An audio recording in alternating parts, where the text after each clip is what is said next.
नमस्कार, आप देख रहे हैं आवाज न्यूज। मैं हूं वीना सिंह और आज के बुलेटिन की शुरुआत सरगुजा जिले के मौसम के हाल से करते हैं। सरगुजा जिले में गुरुवार से कड़ाके की ठंड पड़ने की संभावना मौसम विभाग ने जताई है। मौसम विभाग के वैज्ञानिकों का कहना है कि बादल छटते ही तापमान में 4 से 5 डिग्री तक गिरावट आएगी। दिसंबर के महीने में एक बार फिर सरगुजा जिले में कड़ाके की ठंड पड़ने की संभावना मौसम विभाग ने जताई है। दरअसल मौसम विभाग का कहना है कि बीते कुछ दिनों से पश्चिमी विक्षोभ का प्रभाव उत्तरी छत्तीसगढ़ में भी पड़ा है। पश्चिमी विक्षोभ की वजह से मध्य प्रदेश के ऊपर चक्रवात बना हुआ था, जिस वजह से उत्तरी छत्तीसगढ़ में भी बूंदाबांदी हो रही थी। लेकिन पश्चिमी विक्षोभ अब आगे की ओर बढ़ चुका है, वहीं अब बादल भी छटने लगे हैं। मौसम वैज्ञानिकों का कहना है कि उत्तरी भारत में कोल्ड डे और कोल्ड वेव का कंडीशन बना हुआ है। इस कंडीशन का प्रभाव सरगुजा में भी पड़ेगा।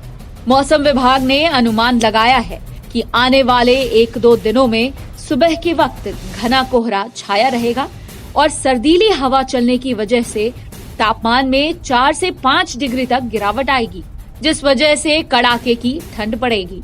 आपको बता दें कि पिछले एक सप्ताह से तापमान 15 से 16 डिग्री के बीच स्थिर बना हुआ है। अभी पश्चिमी विक्षोभ का प्रभाव रहा है। 2 दिन पहले जो पश्चिमी विक्षोभ के प्रभाव से चक्रवात बने हुए थे मध्य प्रदेश के ऊपर, उनसे उनका प्रभाव अपने छत्तीसगढ़ में भी पड़ा और परसों भी बूंदाबांदी हुई थी और कल भी लगभग दिन भर बूंदाबांदी हल्की होती रही थी। और अब ये पश्चिमी विक्षोभ आगे बढ़ चुका है। संभावना है कि आज ये जो बादल हैं ये छट जाएंगे और दिन में धूप निकलेगा, लेकिन इसके बाद घना कोहरा सुबह के समय में रहेगा और तापमान में अगले 2 से 3 दिन में अपने उत्तर छत्तीसगढ़ में 4 से 5 डिग्री सेल्सियस की गिरावट की संभावना है। वही वर्तमान में न्यूनतम तापमान 16 डिग्री सेल्सियस के आसपास चल रहा है। पिछले करीब 1 सप्ताह से तापमान स्थिर है, वो 15 से 16 के बीच ही चल रहा है। चूँकि 1 सप्ताह से बादल बने हुए हैं, तो अब ये बादल जैसे छटेंगे तो उत्तर भारत में जो अभी कोल्ड डे और कोल्ड वेव कंडीशन बना हुआ है उसका प्रभाव पड़ेगा। ठंडी हवाएं आएंगी, शुष्क हवाएं आएंगी, तो उससे तापमान इधर एक बार फिर से मध्य भारत के सहित अपने उत्तर छत्तीसगढ़ का भी गिरेगा। प्रदेश में धान खरीदी की शुरुआत हुए 17 दिनों का वक्त गुजर चुका है। वहीं सरगुजा जिले के धान खरीदी केंद्रों में समस्या गहराने लगी है।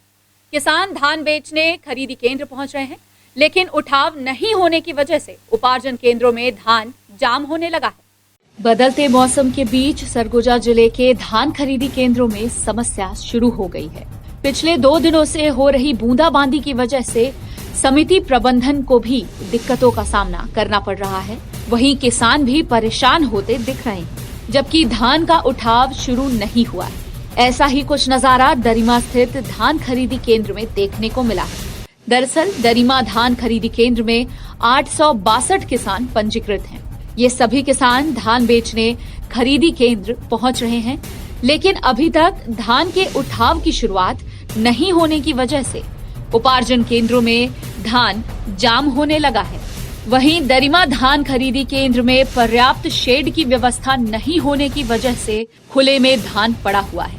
हालांकि बारिश को देखते हुए त्रिपाल की व्यवस्था की गई है, लेकिन समिति प्रबंधन का कहना है कि यदि समय पर धान का उठाव नहीं हुआ तो सूखती होने की वजह से उन्हें नुकसान उठाना पड़ेगा। वहीं किसानों का भी कहना है कि खरीदी केंद्र में धान जाम होने की वजह से उन्हें भी परेशानियों का सामना करना पड़ रहा है।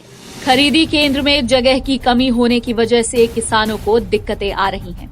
किसानों का कहना है कि धान के उठाव का कार्य समय पर शुरू किया जाए, ताकि खरीदी केंद्रों में किसानों को धान बेचने के दौरान पर्याप्त जगह मिल सके। सर मने रखने उखने का जगह नहीं है और धान उठाव हो जाए तो जगह भी मिल जाएगा लोगों को, लेकिन उठाव नहीं होने के कारण किसानों को दिक्कत इसी पे है।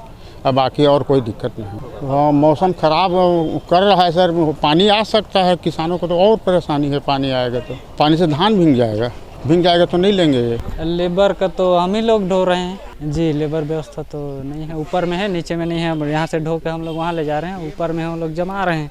यहाँ परेशानी हम लोगों को शेड न होने के कारण बहुत ज़्यादा परेशानी है। पानी गिर गया तो पूरा धान गीला हो जाता है। यहाँ पहुँचते पहुँचते ट्रैक्टर वगैरह में लाते रहते हैं तो वहीं से भीग जाता है और यहाँ पे रखने के लिए भी कोई साधन नहीं है। रखने के लिए तो थोड़ा बहुत बना हुआ है यहाँ पर शेड बनने के लिए, लेकिन उससे पूरा सुविधा नहीं मिल पाता है। पानी गिरता है तो भीग जाता है, तो हमारा धान खरीदने के लिए तैयार भी नहीं होते हैं। धान खरीदी अभी ठीक चल रहा है, लेकिन यह है कि मौसम को देखते हुए अभी जो है उठाव बहुत ज़रूरी है। उठाव नहीं होगा तो समिति को नुकसान हो सकता है। ये सूखती हो जाएगा, धान सूखेगा, यही सब परेशानी होगा। मौसम का कोई भरोसा नहीं है, कभी भी पानी आ सकता है। समिति की तरफ से तिरपाल वगैरह की व्यवस्था है, लेकिन फिर भी जो है भाई मौसम खराब उस हिसाब से भाई दिक्कत तो हो रहा है। कोरोना वैक्सीन के रखरखाव की तैयारी छत्तीसगढ़ में भी जोरों शोरों से चल रही है। प्रदेश के स्वास्थ्य मंत्री टीएस सिंहदेव ने इस संबंध में जानकारी देते हुए बताया कि वैक्सीन को रखने के लिए फ्रिजनुमा इकाई का क्रय किया जा रहा है। साथ ही कोरोना के टीकाकरण के लिए 630 केंद्रों को चिन्हित किया जा चुका है। वहीं 81 केंद्रों के चिन्हांकन की प्रक्रिया जारी है, जबकि 200 से ऊपर यूनिट सहयोग के रूप में केंद्र सरकार से मिली है। वहीं स्वास्थ्य मंत्री ने बताया कि प्रदेश में 85,000 लीटर वैक्सीन रखने की व्यवस्था कर ली गई है। वहीं 3 फेजेज में टीकाकरण किया जाएगा। पहले फेज में स्वास्थ्य कर्मियों और फ्रंटलाइन वर्कर्स का टीकाकरण होगा, जबकि दूसरे फेज में 50 वर्ष से ऊपर के नागरिकों को कोरोना की वैक्सीन लगाई जाएगी। आपको बता दें कि कोरोना के टीकाकरण के लिए सरगुजा जिले में स्वास्थ्य विभाग के द्वारा भी तैयारियां शुरू कर दी गई हैं। 11,000 फ्रंटलाइन वर्कर्स का पंजीयन किया गया है। वहीं वैक्सीन के रखरखाव के लिए गोल्ड चेन की भी व्यवस्था कर ली गई है। स्वास्थ्य विभाग के मुताबिक सरगुजा जिले में 1 लाख वैक्सीन के रखरखाव की व्यवस्था की गई है। तो फ्रिज से ही नहीं, फ्रिज नुमा इकाई का क्रय किया जा रहा है, उसके रखने की व्यवस्था की जा रही है। 630 केंद्र चिन्हांकित किए जा चुके हैं। 200 से ऊपर हमको केंद्र सरकार से सहयोग के रूप में भी वो यूनिट मिल चुकी है, बाकी राज्य सरकार अपने से करेगी। और 81 और केंद्र, 630 के अलावा 81 और केंद्र हम चिन्हांकित कर रहे हैं, जहां पर कि वो वैक्सीन को रखा जा सकेगा। अभी तक जो व्यवस्था है वो 85,000 लीटर वैक्सीन के रखने के प्रबंधन की व्यवस्था है। अभी तक फिर से जो सुनने और समझने में आ रहा है कि ये डबल शॉट वैक्सीन है। ये वैक्सीन सिंगल शॉट भी हो सकती है, ये वैक्सीन डबल शॉट भी हो सकती है, वैक्सीन ट्रिपल शॉट भी हो सकती है। अभी तक मैक्सिमम जो ट्रेनिंग हो रही है वो डबल शॉट वैक्सीन के लिहाज से हो रही है। तो पहला शॉट लगा, पहला डोज आपको लगा, उसके 21 दिन या 28 दिन बाद, कुछ वैक्सीन का 1 हफ्ते बाद की भी बात आई थी। तो जो वैक्सीन मंजूर होती है उसका जो प्रोटोकॉल मंजूर होगा उसके हिसाब से वो दोहराना पड़ेगा। 3 फेज में ये वैक्सीन लगने की बात है। सीमित और चिन्हांकित लोगों के लिए है। पहले फेज में अभी भी कहा जा रहा है कि हेल्थ वर्कर्स, उनको हमको प्रोटेक्ट करना है, उनको हमको पहले बचाना है। तो हेल्थ वर्कर्स सबसे पहले इंजेक्शन के आएंगे, फिर फ्रंटलाइन वर्कर्स आएंगे। एक तरफ छत्तीसगढ़ में कोरोना के टीकाकरण की तैयारी चल रही है, लेकिन दूसरी ओर सरगुजा जिले में कोरोना से मौत का सिलसिला थम नहीं रहा है। बढ़ते मौत के आंकड़ों से चिकित्सक भी चिंतित हैं। इसी कड़ी में बुधवार की सुबह अंबिकापुर मेडिकल कॉलेज अस्पताल में इलाज के दौरान एक और संक्रमित महिला की मौत हो गई। कोविड-19 संक्रमण की पुष्टि होने के बाद प्रतापपुर निवासी एक महिला को इलाज के लिए मेडिकल कॉलेज अस्पताल में भर्ती कराया गया था, लेकिन महिला कोरोना से जंग हार गई। आपको बता दें कि अंबिकापुर मेडिकल कॉलेज अस्पताल में इलाज के दौरान अब तक 77 कोरोना मरीजों की मौत हो चुकी है।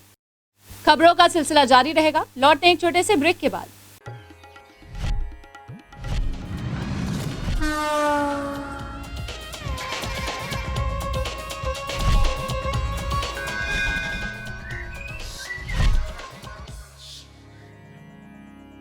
वीएम इंटरनेट सर्विस शहर का सबसे सस्ता high speed fibre internet service. 100 MBPS मात्र 700 रुपए में विद टैग। तो चाहे वर्क फ्रॉम होम हो या ऑनलाइन क्लास, याद रखें वीएम इंटरनेट सर्विस। अधिक जानकारी के लिए संपर्क करें Vande Mahamaya cable network. VM internet service, Alaknanda complex, प्रथम तल, अग्रसेन चौक, अंबिकापुर, सरगुजा। Mobile number 9111785555 7440765555।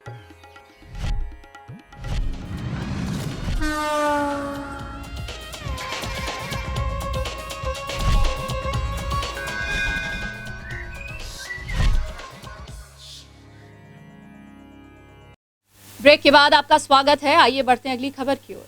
सरगुजा विश्वविद्यालय द्वारा घोषित किए गए बीए अंतिम वर्ष के परीक्षा परिणाम से छात्र असंतुष्ट हैं।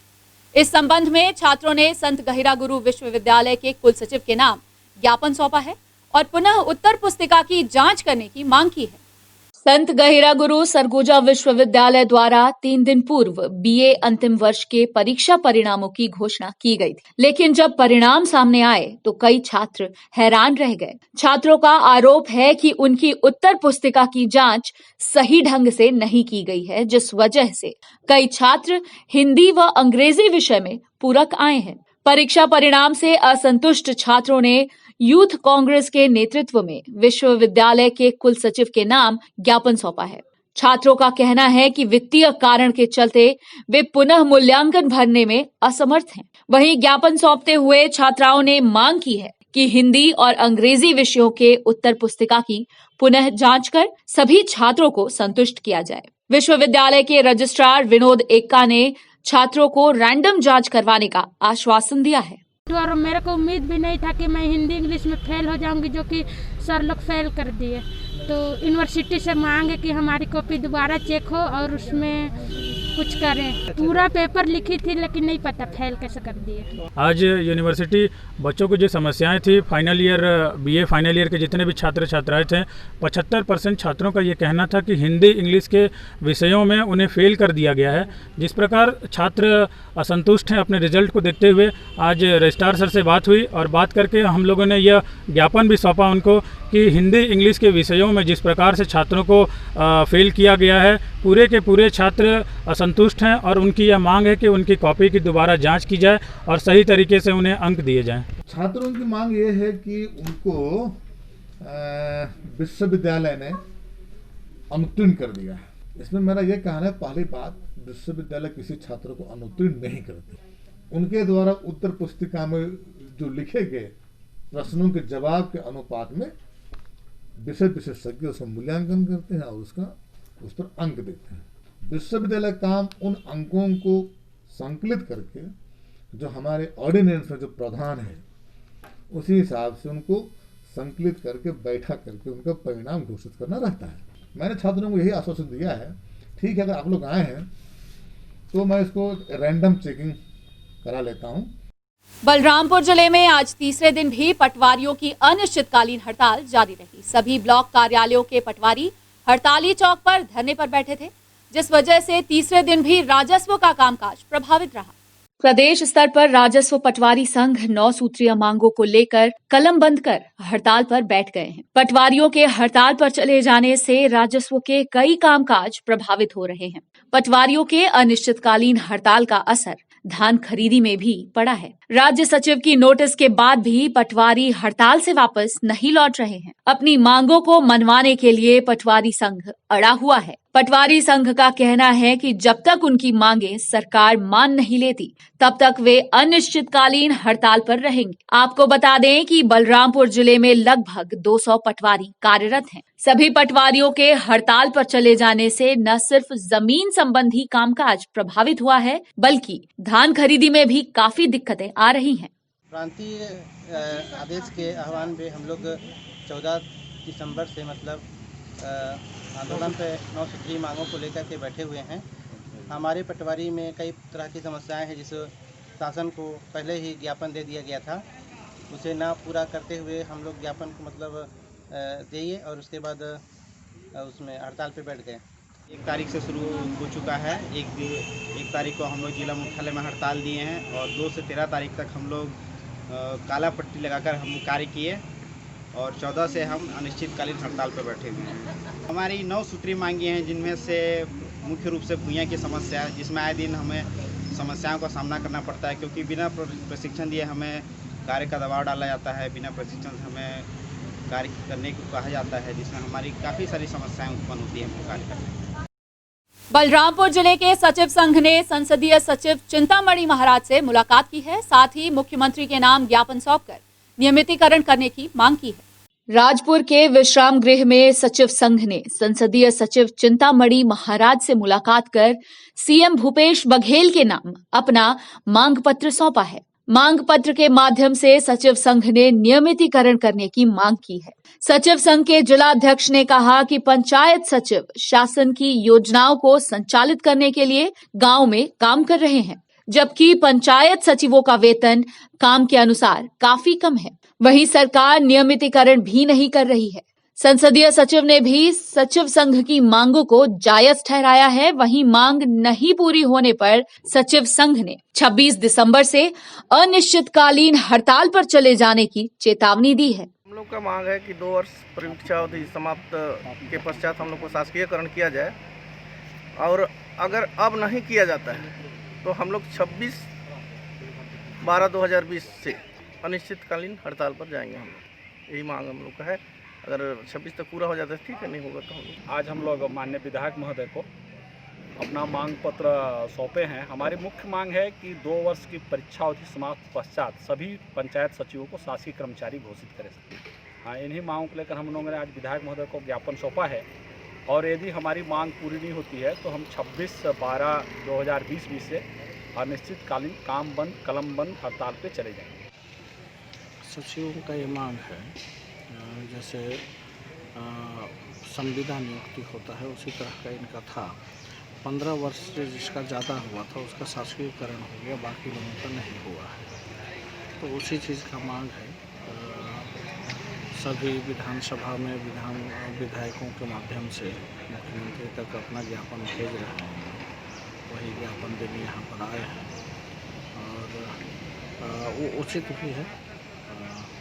सरकार इस पर जरूर विचार भी करेगी।